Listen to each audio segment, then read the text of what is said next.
ও যুবক ভাইয়া, এই পড়তে সময় ব্যাপার লাগে না, বুড়ো বউ লাগে না, কোন সময় কোন মুহূর্তে পৌঁছাই যাইব।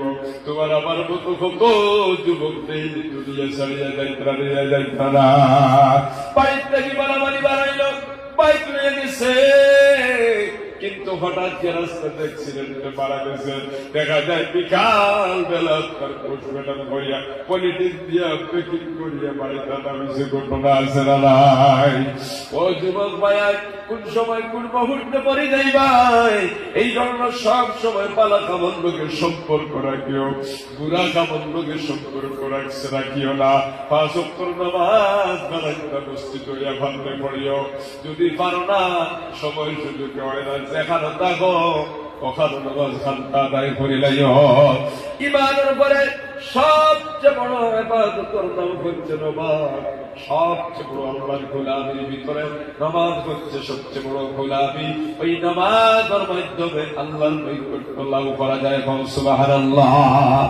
যুবক ভাইরা, মুরব্বী বাবারা, এই জন্য যতদিন হায়াত নামাজ ছাড়বা না। যে নামাজ গুলা খোঁজা হয়ে গেছে আপনি আদায় করুন। আর সামনে ফজর থেকে ওয়াদা করো, ও মালিক, আমি গুনাহগার কবর যাইতে চাই না, জাহান্নামী হয়ে কবর যাইতে চাই না, কবর আযাব আমি বরদাস্ত করতে পারবো না।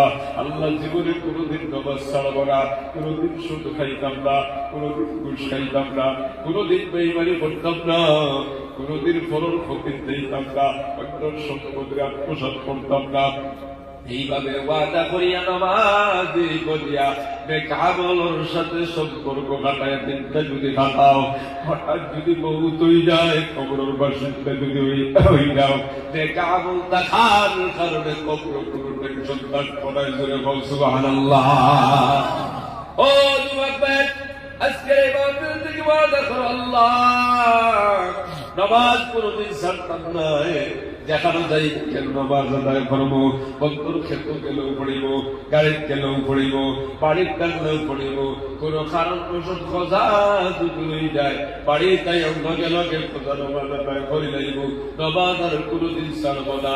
নিয়ত আছে তো পাক্কা, হাত কানুনটাই আল্লাহ দেখাই দাও ইনশাআল্লাহ। কিরকম ইনশাআল্লাহ? মানুষের হিংসা করবা না, মানুষের পিছনে লাগবা না। কেউ যদি এখানে কই দিছে প্রতিশোধ নেবার লাগবে না। আমরা তো প্রতিশোধের জন্য পিছনে পিছনে ঘুরতে থাকি। অনেক মানুষ আছে জমিন টাকা পয়সা খরচ করে প্রয়োজনে জমিন বিক্রি করে দিব শুধু প্রতিশোধ নিবার জন্য। ঘটনা আছে না নাই? অথচ আমরা সেই নদীর উন্মত, যেই নদীরে মানুষ গালি দিল, প্রশ্ন দিল, পাথর মারলো, জীবনে কোন দিন আল্লাহর নবী কাউরের কাছ থেকে প্রতিশোধ দিল না। সুবহানাল্লাহ। যুবক ভাইরা বল, আজকে জমানো দেখা যায় কোন এক মানুষ কটু বাক্য কই দিছে, গালি দিলাইছে, অথবা আপনার কিছু এবার করে দিছে, এই বান্দা রাগ করিয়া এমন পিছনে লাগা লাগছে, শেষ পর্যন্ত ঘোষণা করে জায়গা যদি বিক্রি করা লাগে বিক্রি করিয়াও আমি তোমারে হিকাইয়া সারিব। নাউযুবিল্লাহ। আছে না নাই? জমিন বিক্রি করা লাগে করব, হাইকোর্টে যাওয়া লাগে একটা যাইব, কিন্তু তোমারে হিকাইতো। এটা তো ইসলাম না। ইসলাম হচ্ছে আপনি ক্ষমা করে দিতা। যদি আমি নবীর তরিকা মোতাবেক চলেন, আল্লাহর নবীর উম্মত বলিয়া ঘোষণা করেন, তাহলে আপনি কিনা করতাম মানুষের ক্ষমা করে দিতা।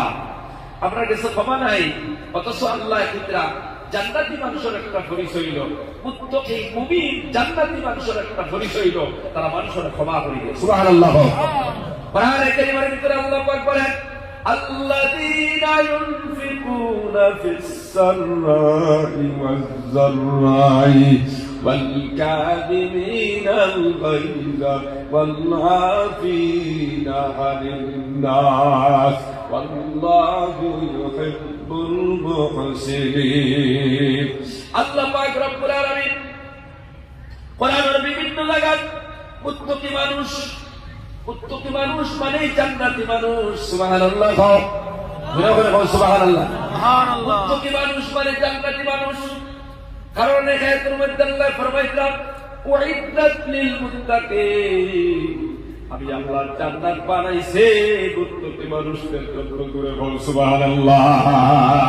মুত্তাকি হারাম বলে মুত্তাকি নয় মানুষ সকল আল্লাহ যত জিনিস আদেশ করছে অবশ্যই করিলায়, আল্লাহ যত জিনিস নিষেধ করছে অবশ্যই বর্জন করে, তার নাম হলো আল্লাহর ডরানি। আর এই ডরানির পুরানোর ভাষায় তাকওয়া বা মুত্তাকি, এমন মানুষদের জন্য আল্লাহ বানাইছেন জান্নাত। জোরে বল সুবহানাল্লাহ। ও যুবক ভাইরা, কোরআনের বিভিন্ন জায়গার মধ্যে মুমিন আল্লাহর পরিচয় তুলিয়ে ধরছেন আল্লাহ।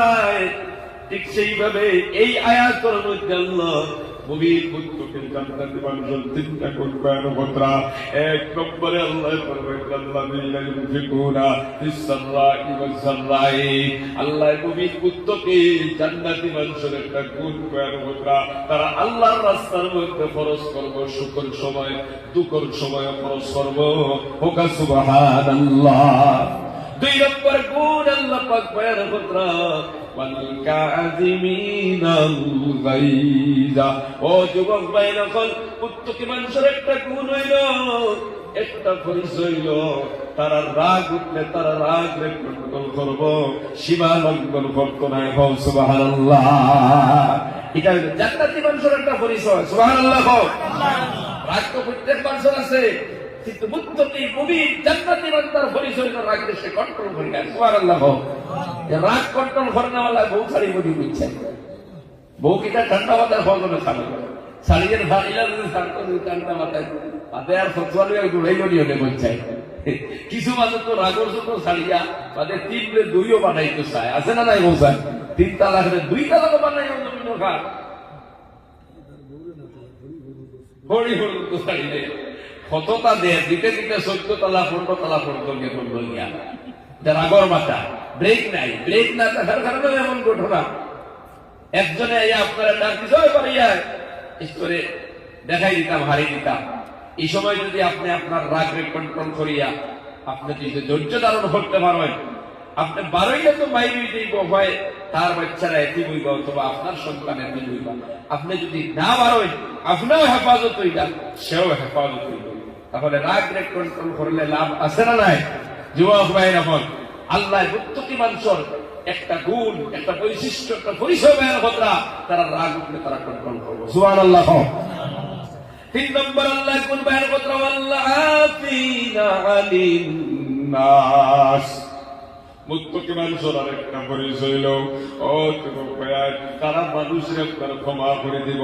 আল্লাহর বান্দারা,